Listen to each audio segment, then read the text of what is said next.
Metal roof flashing damaged or missing? Fixing or replacing that flashing around your chimneys and vents is key to keeping your roof tight and dry. So first thing, you gotta check for any cracks, rust, or spots where the flashing is lifting up. If it's just a small tear or loose spot, you can seal it up with some roofing cement or a weatherproof sealant. But if it's rusty or totally missing, you'll have to replace it to stop leaks. When putting on new flashing, make sure it's tucked under the shingles properly and overlaps well so water can't sneak in.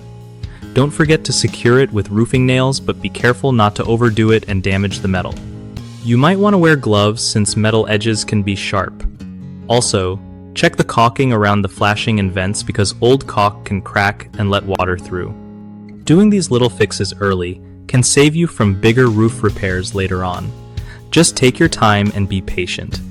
It's all about keeping your roof solid and leak-free. One of the biggest mistakes people make with metal roof flashing is ignoring the signs of damage until water starts leaking inside, which can cause expensive repairs. The fix?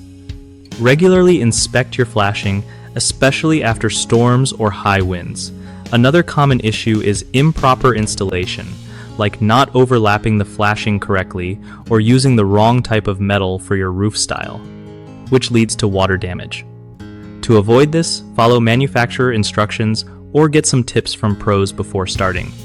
Lastly, skipping maintenance on caulking around flashing and vents is a classic error because aged caulk cracks over time. Just remove old caulk and apply a fresh, high-quality roofing sealant every couple of years to keep things watertight. BigHomeProjects.com is awesome for homeowners who want to find trusted local contractors without all the hassle. It also helps contractors connect with people needing work done, making the whole process simple and reliable.